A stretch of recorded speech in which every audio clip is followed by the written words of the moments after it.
Buenas tardes, profesora, compañeras, compañeros. Mi nombre es Kelly Johanna Valencia Castillo, estudiante de Pedagogía Infantil en la modalidad virtual de la Universidad Iberoamericana. En el día de hoy vengo a compartir con ustedes mi exposición sobre la historia de la geometría y sus elementos. Entonces, la geometría nos dice que tiene sus orígenes prácticamente en las primeras civilizaciones humanas. En los antiguos babilonos fueron los primeros inventores de la rueda y por lo tanto la geometría de las circunferencias. Nos dice que probablemente fueron los primeros en reconocer el infinito potencial del estudio geométrico y que no tardaron en aplicar a la astronomía.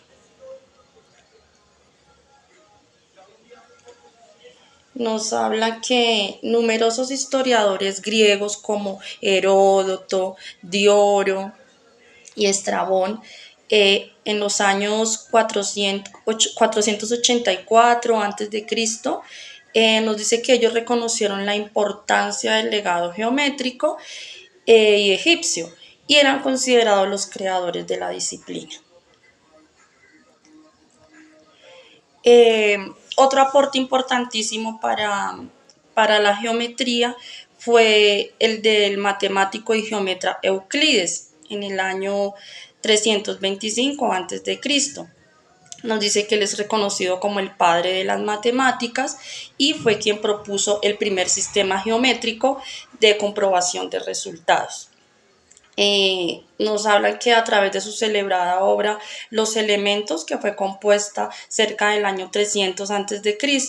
en Alejandría. Allí se enuncian por primera vez las diferencias entre el plano bidimensional y el espacio tridimensional.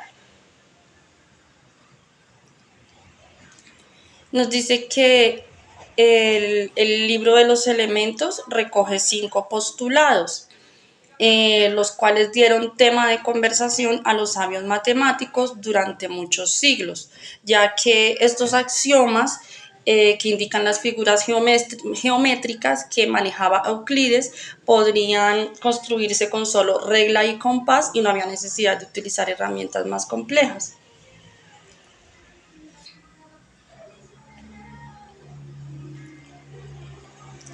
Los primeros 4 postulados de Euclides nos dice que son muy intuitivos, ya que él nos hablaba que es posible trazar una línea recta desde cualquier punto a cualquiera de los ángulos rectos que son iguales. Nos habla que el quinto axioma es un poco menos obvio, ya que muchos matemáticos posteriores intentaron enunciarlo de otra manera, pero llegaron a una conclusión que cuando un plano cumple con los 5 axiomas de Euclides, decimos que es un plano euclidio y hablamos de geometría euclidiana.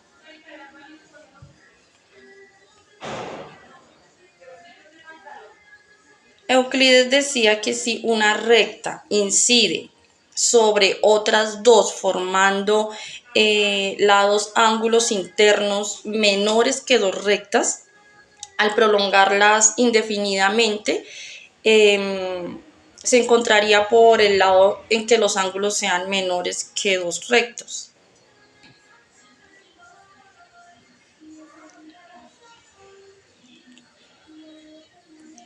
Bueno, el interés de la disciplina volvió a Occidente recién tras el Renacimiento europeo, en el cual muchos nuevos nombres surgieron y se sumaron a su estudio.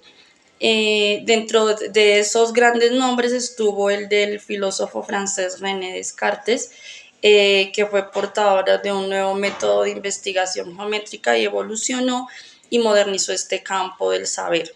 A partir de entonces tuvo lugar la geometría moderna y de la mano de grandes estudios como el alemán Carl Friedrich, el ruso Nikolai Lobachevsky, etc.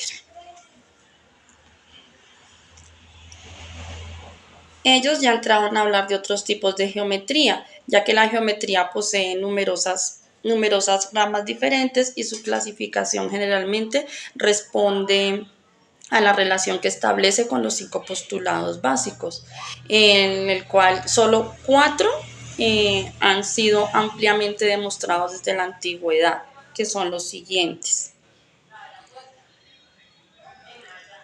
Nos hablan sobre la geometría absoluta, que es aquella que se rige por los 4 primeros postulados de Euclides.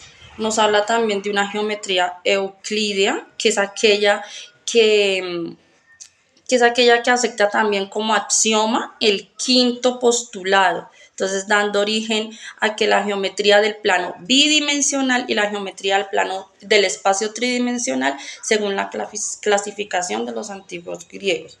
La geometría clásica es aquella donde se recopilan todas las geometrías euclidianas, y la geometría no euclidiana, surgida en el siglo XIX, es aquella que reúne los distintos sistemas geométricos que se alejan del quinto postulado de Euclides. También nos hablan de una geometría elíptica, que es la que obedece a los 4 primeros postulados de Euclides y presenta un modelo de curvatura constante y positiva. La geometría esférica, que es entendida como la geometría de una superficie bidimensional de una esfera, es decir, en un lugar de un plano recto. La geometría finita es aquella que obedece a un número limitado de puntos, a diferencia de la geometría infinita de Euclides, y cuyos modelos aplican solo en un plano finito. Muchas gracias.